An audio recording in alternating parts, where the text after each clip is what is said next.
उनको मिलेगा भैया से रोजगार।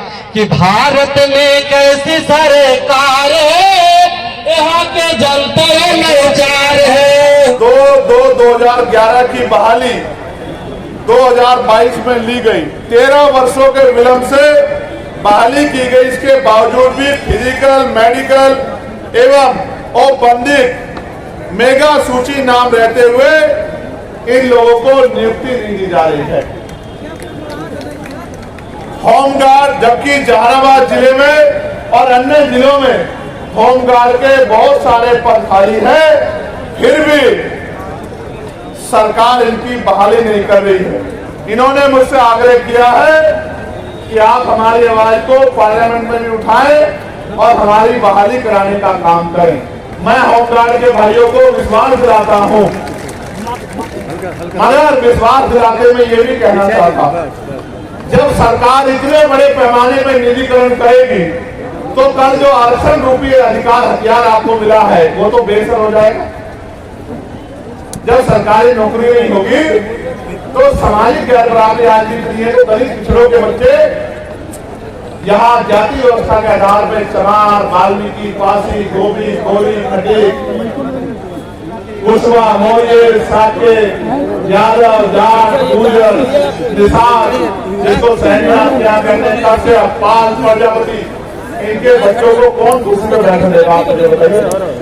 क्या आज देश में समानता नहीं है तो इनके बच्चों को कौन कुर्सी में बैठने देगा?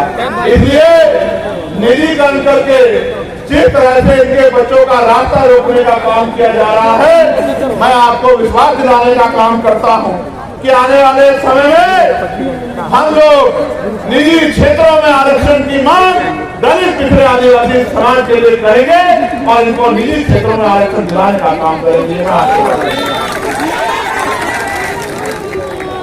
साथ साथ हमारी आपके यहाँ ममता कार्यकर्ता कहते हैं, हमारे यहाँ आशा कार्यकर्ता कहते हैं। हमारी जो ममता कार्यकर्ता बहनें हैं उनको प्रति गर्भवती मात्र 300 रुपए राशि मिलता है और जबकि उनका काम बड़ा कठिन है। इसलिए मैं सरकार से मांग करता हूं कि मिनिमम 30,000 रुपए वेतन उनका करना चाहिए, जिससे वो सम्मान का जीवन प्राप्त कर सके और उनको परमानेंटली करना चाहिए। मैं तो होमगार्ड के भाइयों के लिए भी 30,000 रुपए के वेतन की जो है सरकार से मांग करता हूं कि 30,000 रुपए का मिनिमम वेतन होमगार्ड के भाइयों को मिलना चाहिए। अभी कितना मिलता है? 24,000। अभी तुमको तो मिल ही नहीं रहा है, लेकिन जो लगे उनको तो 30,000 मिलना चाहिए। जब आप लगे आपको भी 30,000 रुपए मिलना चाहिए, ये मांग मैं सरकार को करता हूं। तार ले रहा है, ज्वाइनिंग भी हो रही है, ज्वाइनिंग भी होगी और जिस दिन ज्वाइनिंग होगी आप लोग बहुत बहुत धन्यवाद भी चंद्रशेखर आजाद का, भीमराव आजाद समाज पार्टी का करेंगे।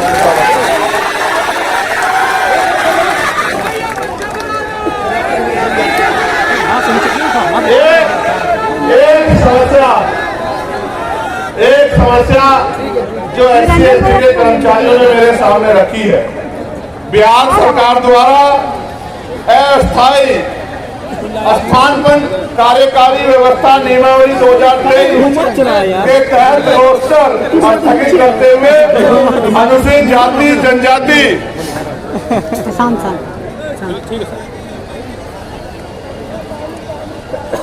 कोटि के अनुमान्य 17% पदों को फ्रिज रखकर शेष 83% पदों पर मूल कोटि की वरीयता के आधार पर प्रोन्नति के पद सोपन में विहित वेतनमान के साथ उत्तर पदों पर कार्यकारी प्रभार माननीय सर्वोच्च न्यायालय में लंबित सिविल अपील संख्या 4800/2017 में पारित होने वाले अंतिम आदेश के फलाफल से प्रभावित होने की शर्त पर दिया जा रहा है, जबकि अन्य वर्गों के लोगों को आरक्षण का लाभ मिल रहा है।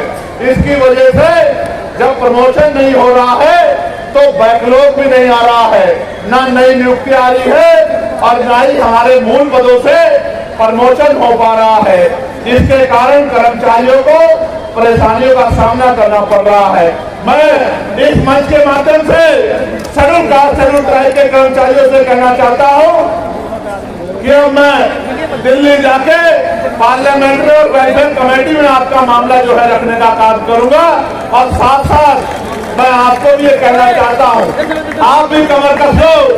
जो सरकार आपके अधिकारों को लूटने का काम कर रही है, उस सरकार को मिट्टी में मिलाने का काम भी 2025 में हम लोग करेंगे।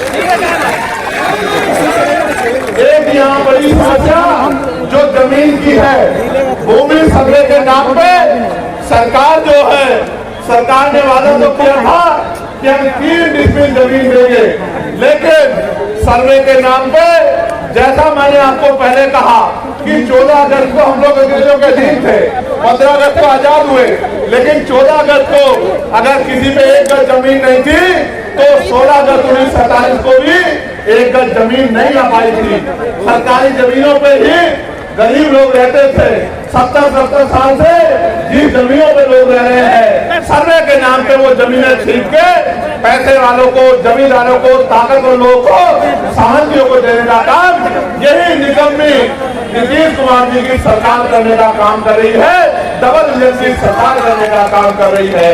मैं सरकार को कहना चाहता हूँ, अपनी बुरी मंशा से की जा रही इस योजना को सरकार तत्काल रोक के जमीनों के अधिकार को सुरक्षित करने का काम करे, वरना तो सरकार याद रखे, जल जंगल जमीन बचाने के लिए सरकार से हर तरह की लड़ाई लड़ने का काम हम यहाँ से लेकर दिल्ली तक करेंगे और अपने लोगों की जमीन को किसी भी कीमत पे सरकार को छीनने हम लोग नहीं देंगे।